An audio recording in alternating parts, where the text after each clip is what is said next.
వేసిన మీ ఒక్క ఫ్లెక్సీ తెలుసా, రోజుకి ఒకడు ఎవరెవరు చూస్తుంటాడు, వేరే కులం వాడు కూడా చూస్తుంటాడు. ఏమంటాడు, ఏం చెప్తాడు ఆయన?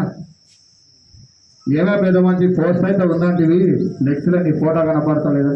వెంకటేష్కి నాకు పడతలేదు అంటే వెంకటేష్ నా ఫోటో తీసేసింది అంటే, వెంకటేష్ ఇంటికాడ వేసుకున్నామా నా ఫోటో తీసుకొని, పెద్దగా వేసుకున్నామని మాకు సంబంధం లేదు.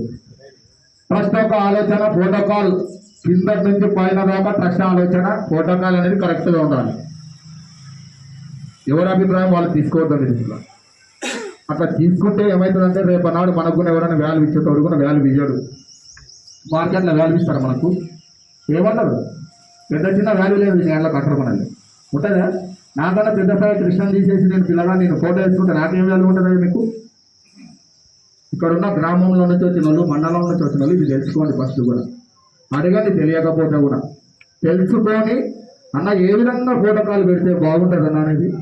ఎవరన్నా ఫోన్ లేకుండా రాష్ట్ర అధ్యక్షుడు డైరెక్ట్ రోజు పెడుతున్నాడు వాట్సాప్లో, నా నంబర్కి మీరు మాట్లాడండి, ఏ ఇబ్బంది ఉన్నా నేను చూస్తా. మండలాధ్యక్షుడి నుంచి గ్రామం వాళ్ళు కావచ్చు, కనీసం లాజిక్ నార్మాలిటీ కూడా నేను మాట్లాడతాను. ఈరోజు వాట్సాప్ పెడుతున్నారు కదా, ఆయన కాల్ చేయండి, ఆయన మాట్లాడుకుంటాడు, ఆయన సెట్ చేసుకుంటాడు ఏదైనా ఇబ్బంది వచ్చిన రోజు, అంతే కదా. ఎందుకు